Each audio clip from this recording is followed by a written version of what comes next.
നമസ്കാരം. പ്രധാന വാർത്തകൾ. സോളാർ തട്ടിപ്പ് കേസിലെ പ്രതി സരിത എസ് നായർ ആഭ്യന്തരമന്ത്രി തിരുവഞ്ചൂർ രാധാകൃഷ്ണനെ ഫോണിൽ വിളിച്ചത് 11 തവണയെന്ന് BJP സംസ്ഥാന ജനറൽ സെക്രട്ടറി കെ സുരേന്ദ്രൻ ആരോപിച്ചു.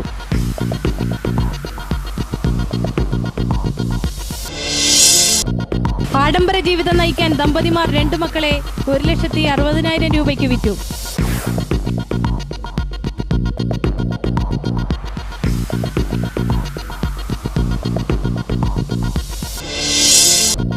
പ്രകൃതിദത്ത റബ്ബറിന്റെ ദൗർലഭ്യം, റബ്ബർ വ്യാപാര മേഖലയിൽ ആശങ്ക.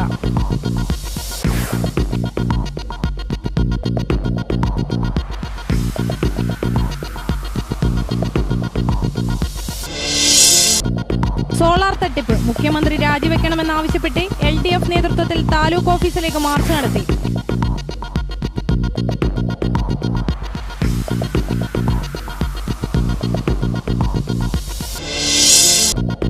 കോട്ടപ്പുറം അച്ചാന്തുരുത്തി റോഡ് പാലത്തിന്റെ നിർമ്മാണത്തിന് കൊണ്ടുവന്ന ജങ്കാർ ഇടിച്ച് അച്ചാന്തുരുത്തി നടപ്പാലം അപകടത്തിൽ.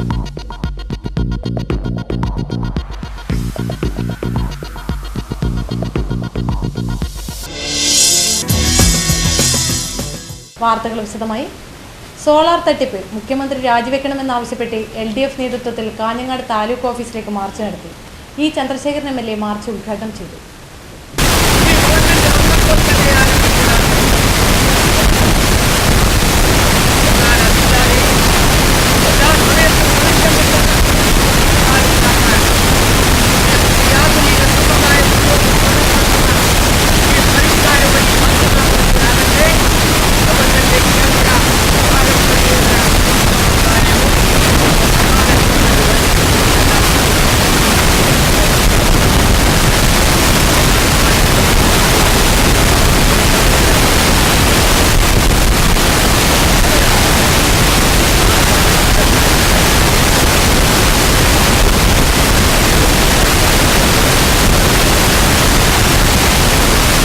AK Narayanan അധ്യക്ഷതയും Bangalam P. കുഞ്ഞികൃഷ്ണൻ സ്വാഗതവും പറഞ്ഞു.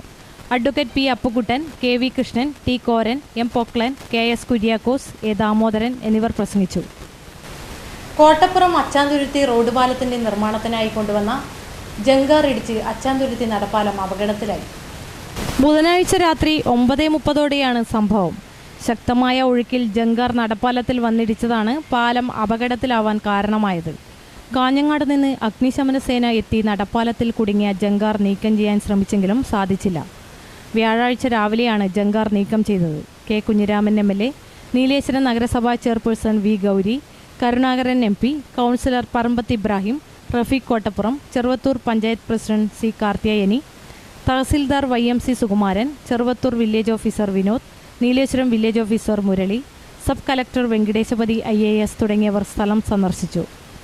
സോളാർ തട്ടിപ്പ് കേസ് മുഖ്യമന്ത്രിയും ആഭ്യന്തരമന്ത്രിയും തന്നെ അട്ടിമറിക്കുകയാണെന്ന് BJP സംസ്ഥാന general secretary K Surendran.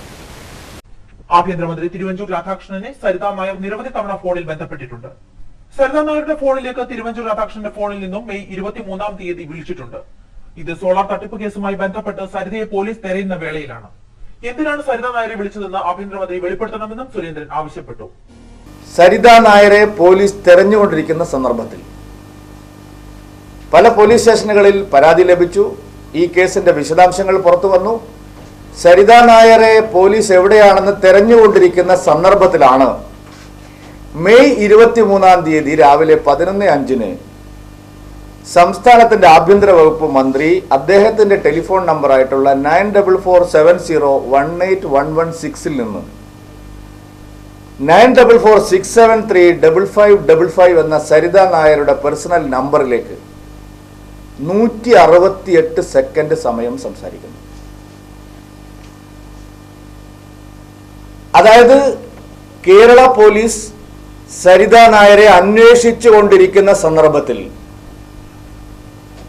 Police വകുപ്പിന്റെ തലപ്പത്തിരിക്കുന്ന സംസ്ഥാന ആഭ്യന്തര വകുപ്പ് മന്ത്രി സരിത നായരെ നേരിട്ട് ഫോണിൽ വിളിക്കുന്നു. ശാലുമേനയുടെ ഗൃഹപ്രവേശന ചടങ്ങിന്റെ ഫോട്ടോ പോലീസ് വാങ്ങിയതും അത് ആഭ്യന്തരമന്ത്രി പരിശോധിച്ചത് എന്തിനെന്നും വ്യക്തമാക്കണം. അറസ്റ്റിലായ മുഖ്യമന്ത്രിയുടെ മുൻ പേഴ്സണൽ സ്റ്റാഫ് അംഗം ജോപ്പനിൽ കേസ് അവസാനിപ്പിക്കാനാണ് നീക്കമെന്നും സുരേന്ദ്രൻ കോട്ടയത്ത് വാർത്താ സമ്മേളനത്തിൽ ആരോപിച്ചു. ആഡംബര ജീവിതം നയിക്കാൻ ദമ്പതികൾ 2 ആൺമക്കളെയും 1,60,000 രൂപയ്ക്ക് വിറ്റു. സംഭവം പുറത്തു വന്നതോടെ കുട്ടികളുടെ പിതാവിനെ പോലീസ് കസ്റ്റഡിയിലെടുത്തു. ഇയാളെ ചോദ്യം ചെയ്തതിൽ ഞെട്ടിപ്പിക്കുന്ന വിവരങ്ങളാണ് പുറത്തു വന്നത്. കാസർഗോഡ് കടപ്പുറത്ത് സുനാമി കോളനിയിൽ താമസിക്കുന്ന രതീഷിൻ്റെ കൂടെ താമസിക്കുന്ന ഭാര്യയെന്ന് അവകാശപ്പെടുന്ന പ്രേമ എന്നിവരെയാണ് 2 വയസ്സും 6 മാസവും വീതം പ്രായമുള്ള 2 ആൺകുട്ടികളെ മംഗലാപുരത്തെ വനിതാ അഭിഭാഷകയായ ഇടനിലക്കാരി വഴിവിറ്റത്. മൂത്ത കുട്ടിയെ 8 മാസം മുമ്പ് 60,000 രൂപയ്ക്കാണ് വിറ്റത്.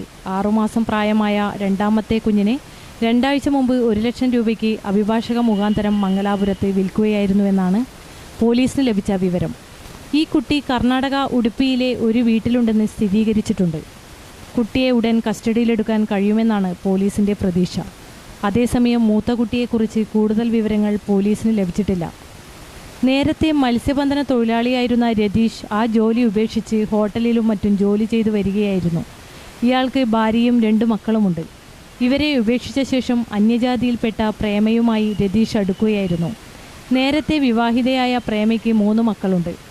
ഭർത്താവ് ഇതിനിടയിൽ മരണപ്പെട്ടു. ഈ മക്കൾ രതീഷിൻ്റെയും പ്രേമയുടെയും സംരക്ഷണയിൽ കഴിയുകയാണ്. രതീഷും പ്രേമയും കുറേ നാൾ മംഗലാപുരത്ത് ബന്ധുവീട്ടിലും വാടക വീട്ടിലും കഴിഞ്ഞിരുന്നു. ഇതിനിടയിൽ പ്രേമ ഒരാൺകുഞ്ഞിന് ജന്മം നൽകി. ഈ കുഞ്ഞിനെയാണ് മംഗലാപുരത്തെ വനിതാ അഭിഭാഷക വഴി 60,000 രൂപയ്ക്ക് രതീഷ് വിൽപ്പന നടത്തിയത്.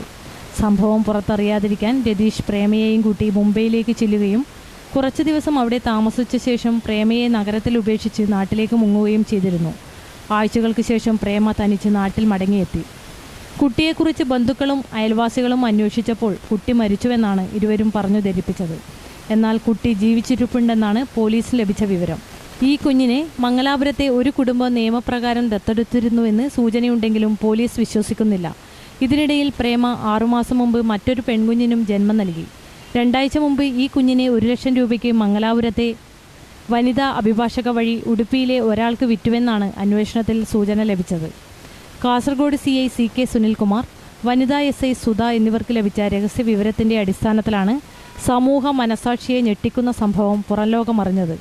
കാര്യമായ ജോലിക്കൊന്നും പോകാത്ത രതീഷ് പ്രേമയെ നിർബന്ധിച്ച് 2 കുട്ടികളെയും വിൽക്കുകയായിരുന്നുവെന്നാണ് ഇപ്പോൾ പുറത്തു വന്നിരിക്കുന്ന വിവരം. രതീഷിനെ പോലീസ് ചോദ്യം ചെയ്തു വരുന്നു. പ്രേമ പോലീസ് നിരീക്ഷണത്തിലാണ്.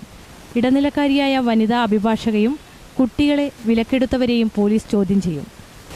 സോളാർ തട്ടിപ്പ് കേസിലെ 3ാം പ്രതി മുഖ്യമന്ത്രിയുടെ പേഴ്സണൽ സ്റ്റാഫിലെ മുൻ അംഗം ജോപ്പന്റെ ജാമ്യാപേക്ഷ തള്ളി. Pathanamthitta judicial first class magistrate കോടതിയാണ് ജാമ്യാപേക്ഷ തള്ളിയത്. ജാമ്യം നൽകിയാൽ തെളിവ് നശിപ്പിക്കുമെന്ന പ്രോസിക്യൂഷന്റെ വാദം അംഗീകരിച്ചുകൊണ്ടാണ് കോടതി ജാമ്യാപേക്ഷ തള്ളിയത്. പ്രകൃതിദത്ത റബ്ബറിന്റെ ദൗർലഭ്യം റബ്ബർ വ്യാപാര മേഖലയെ പ്രതിസന്ധിയിലാഴ്ത്തുന്നു. കടുത്ത പ്രതിസന്ധി മറികടക്കാൻ റബ്ബർ ബോർഡ് ഇടപെടണമെന്നും ആവശ്യവും ഉയർന്നിട്ടുണ്ട്. കഴിഞ്ഞ 1 മാസക്കാലത്തോളമായി ആഭ്യന്തര മേഖലയിൽ ഉൽപാദനം കുറഞ്ഞതാണ് പ്രതിസന്ധിക്ക് ഇടയാക്കിയിരിക്കുന്നത്. പ്രകൃതിദത്ത റബ്ബറിന്റെ ക്ഷാമം ടയർ മേഖലയെയും മറ്റ് റബ്ബർ അധിഷ്ഠിത വ്യവസായ മേഖലയെയും ഒരുപോലെ പ്രതിസന്ധിയിൽ ആഴ്ത്തിയിരിക്കുന്നു. അന്താരാഷ്ട്ര വിപണി വിലയേക്കാൾ 30 രൂപയോളം അധിക വിലയിൽ ആഭ്യന്തര വിപണിയിൽ വ്യാപാരം നടന്നതും റബ്ബർ വ്യാപാരികളെ പ്രതിസന്ധിയിലാക്കി. 2.5 ലക്ഷം ടൺ സ്റ്റോക്ക് അധികമായി ഉണ്ടെന്ന റബ്ബർ ബോർഡിന്റെ അവകാശവാദം ശരിയല്ലെന്ന് ഈ വില വ്യത്യാസം സൂചിപ്പിക്കുന്നതായി വ്യാപാരികൾ ചൂണ്ടിക്കാട്ടുന്നു. പ്രതിസന്ധി മറികടക്കാൻ റബ്ബർ ബോർഡ് അടിയന്തര നടപടി സ്വീകരിക്കേണ്ടതുണ്ടെന്ന് കഴിഞ്ഞ 30 വർഷത്തിലേറെ കാലമായി റബ്ബർ വ്യാപാര രംഗത്ത് പ്രവർത്തിക്കുന്ന തോമസ് ഉമ്മൻ പറഞ്ഞു. നിശ്ചിത കാലത്തേക്കെങ്കിലും ചുങ്കം ഒഴിവാക്കിയുള്ള ഇറക്കുമതി ആവശ്യമാണെന്നും ഇദ്ദേഹം ചൂണ്ടിക്കാട്ടുന്നു. റബ്ബർ വിലയിടിവ് ഉണ്ടാകുമ്പോൾ കർഷകർക്ക് വേണ്ടി രാഷ്ട്രീയ കക്ഷികൾ അടക്കമുള്ളവർ രംഗത്ത് വരാറുണ്ടെങ്കിലും വിപണിയിൽ ഉടലെടുത്ത പ്രതിസന്ധി കാണാതെ പോവുകയാണ്. കർഷകർക്ക് വില കിട്ടുന്നതിനൊപ്പം വ്യാപാരികൾക്കും വില ലഭ്യമാകാൻ നടപടിയുണ്ടാകണമെന്ന ആവശ്യമാണ് ഉയർന്നിരിക്കുന്നത്. ആഗോള വിലയും ആഭ്യന്തര വിലയും തമ്മിലുള്ള അന്തരവും വ്യാപാരികളെ ആശങ്കയിലാഴ്ത്തുന്നു. ഈ കാര്യങ്ങൾ ചൂണ്ടിക്കാട്ടി റബ്ബർ ബോർഡ് ചെയർമാന് കത്തയച്ചതായും തോമസ് ഉമ്മൻ അറിയിച്ചു. ഹൃദയം തൊട്ടറിഞ്ഞ പാരമ്പര്യം. കണ്ണൻസ് കാഞ്ഞങ്ങാട്. മഞ്ഞു പെയ്യും വസന്തം. മലയാളിക്ക് എന്നും മംഗല്യകാലം. മംഗല്യപ്പട്ടിന് മറുനാട് തേടുന്ന മലബാറുകാരോടായി മാനത്തെ മാലാഖമാർ ചൊല്ലി. കാഞ്ഞങ്ങാട് കണ്ണൻസിലെ പട്ടല്ലേ? മലബാറിലെ മംഗമാരുടെ മംഗല്യപ്പട്ട് വർണ്ണ വസ്ത്രങ്ങളുടെ മായാ പ്രപഞ്ചവുമായി വിവാഹ വസ്ത്രങ്ങളുടെ അമൂല്യ ശേഖരങ്ങളുമായി വീണ്ടും കണ്ണൻസ് കാഞ്ഞങ്ങാട് നിങ്ങളെ വിസ്മയിപ്പിക്കുന്നു. ഈ കല്യാണകാലം ആഘോഷമാക്കാൻ Kannan's Kanhangad, main road, Kanhangad. Phone number 0467220467. വാർത്തകൾ തുടരുന്നു. നിരക്ക് വർധന ആവശ്യപ്പെട്ട് സംസ്ഥാനത്തെ സ്വകാര്യ ബസ്സുകൾ ജൂലൈ 10 പണിമുടക്കും. കൊച്ചിയിൽ ചേർന്ന ബസ് ഓപ്പറേറ്റേഴ്സ് കോൺഫെഡറേഷൻ യോഗത്തിലാണ് തീരുമാനം. ഇടയ്ക്കിടെ ഉണ്ടാകുന്ന ഡീസൽ വില വർധന സ്വകാര്യ ബസ് വ്യവസായത്തെ തകർക്കുന്ന സാഹചര്യത്തിലാണ് സമരമെന്ന് ജനറൽ കൺവീനർ ലോറൻസ് ബാബു പത്രസമ്മേളനത്തിൽ അറിയിച്ചു. മിനിമം ചാർജ് 8 രൂപയാക്കുക, കിലോമീറ്റർ നിരക്ക് 63 പൈസയാക്കുക, ഡീസലിന് വിൽപ്പന നികുതി ഒഴിവാക്കുക, റോഡ് നികുതി പകുതിയാക്കുക, വിദ്യാർത്ഥികളുടേതുൾപ്പെടെ എല്ലാ യാത്രാ ഇളവുകളും നിർത്തലാക്കുക, സംസ്ഥാനത്ത് ഷെയർ ഓട്ടോ സംവിധാനം നടപ്പാക്കുന്നത് നിർത്തിവെക്കുക തുടങ്ങിയ ആവശ്യങ്ങളാണ് കോൺഫെഡറേഷൻ ഉന്നയിക്കുന്നത്. ഇക്കാര്യങ്ങൾ സർക്കാരിനെ രേഖാമൂലം അറിയിച്ചതാണ്. ആവശ്യങ്ങൾ അംഗീകരിച്ചില്ലെങ്കിൽ ജൂലൈ 25 മുതൽ അനിശ്ചിതകാല പണിമുടക്ക് നടത്തുമെന്നും ഭാരവാഹികൾ അറിയിച്ചു. വിവിധ ബസ്സുടമ സംഘടനകളുടെ കൂട്ടായ്മയാണ് ബസ് ഓപ്പറേറ്റേഴ്സ് കോൺഫെഡറേഷൻ. കൺവീനർമാരായ TJ Raju, Johnson Padamadan, VJ Sebastian തുടങ്ങിയവരും പത്രസമ്മേളനത്തിൽ പങ്കെടുത്തു. കഴിഞ്ഞ വ്യാപാര ദിനം മാറ്റമില്ലാതെ തുടർന്ന സ്വർണ്ണവില കൂടി. ഗ്രാമിന് 25 രൂപയും പവന് 200 രൂപയുമാണ് വ്യാഴാഴ്ച കൂടിയത്. ചൊവ്വാഴ്ചയും പവന് 200 രൂപ കൂടിയിരുന്നു. ഒരു പവൻ സ്വർണത്തിന് 19,800 രൂപയും ഗ്രാമിന് 2,475 രൂപയുമാണ് നിലവിലെ വില. രൂപയുടെ വിലയിടിവും ആഗോള വിപണിയിൽ സ്വർണ്ണവില കൂടിയതുമാണ് ആഭ്യന്തര വിപണിയിൽ പ്രതിഫലിച്ചത്. ഏറെ നാളായി ആഗോള വിപണിയിൽ സ്വർണ്ണവില കൂടുകയും കുറയുകയും ചെയ്യുന്ന പ്രവണത നിലനിൽക്കുകയാണ്. 24,240 രൂപയാണ് സംസ്ഥാനത്ത് സ്വർണത്തിന് രേഖപ്പെടുത്തിയ ഉയർന്ന വില. സോളാർ തട്ടിപ്പ് കേസിലെ പ്രതി സരിത എസ് നായരെ താൻ ഫോണിൽ വിളിച്ചിട്ടില്ലെന്ന് KPCC പ്രസിഡന്റ് രമേശ് ചെന്നിത്തല പറഞ്ഞു. സരിത എസ് നായരുമായി താനടക്കമുള്ള ജനപ്രതിനിധികൾ നടത്തിയ ഫോൺ വിളിയുടെ രേഖകൾ പുറത്തു വന്നതിനെക്കുറിച്ച് പ്രതികരിക്കുകയായിരുന്നു അദ്ദേഹം. എൻ്റെ നമ്പർ കേരളത്തിൽ എല്ലാവർക്കും അറിയാവുന്നതാണ്. അതിലേക്ക് പലരും വിളിക്കുന്നത് ആരൊക്കെയാണെന്ന് എനിക്കറിയില്ല. ഞാൻ ആരെയെങ്കിലും തിരിച്ചു വിളിച്ചിട്ടുണ്ടോ എന്നതാണ് പ്രശ്നം. സരിത എസ് നായരെ ഞാൻ ഇതുവരെ വിളിച്ചിട്ടില്ല എന്നും ചെന്നിത്തല മാധ്യമപ്രവർത്തകരോട് പറഞ്ഞു.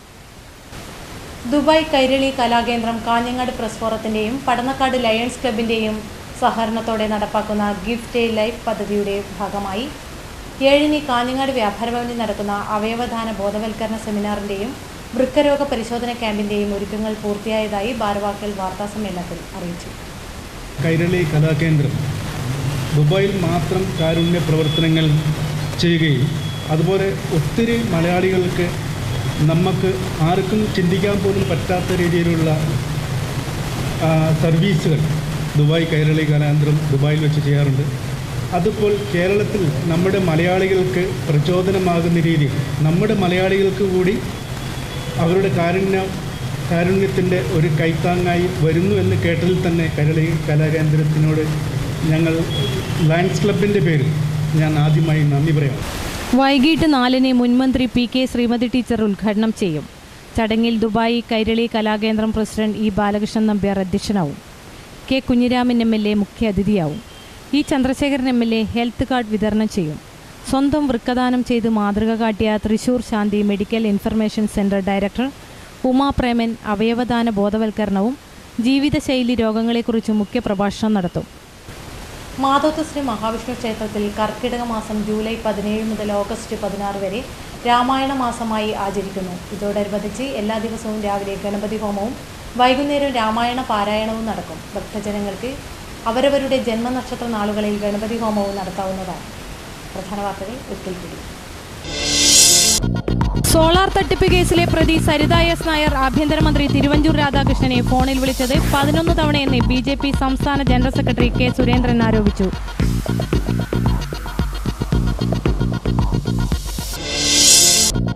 ആഡംബര ജീവിതം നയിക്കാൻ ദമ്പതിമാർ 2 മക്കളെ 1,60,000 രൂപയ്ക്ക് വിറ്റു.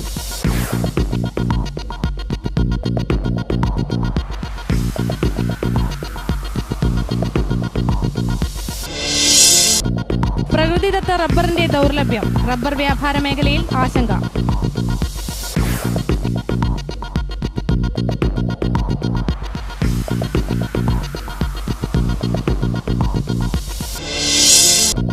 സോളാർ തട്ടിപ്പ്, മുഖ്യമന്ത്രി രാജിവെക്കണമെന്നാവശ്യപ്പെട്ട് LDF നേതൃത്വത്തിൽ താലൂക്ക് ഓഫീസിലേക്ക് മാർച്ച് നടത്തി.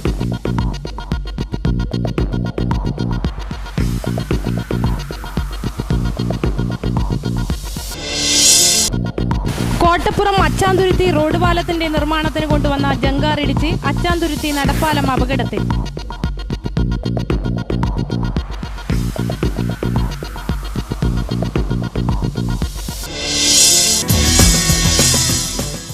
വാർത്തകൾ കഴിഞ്ഞു. നമസ്കാരം.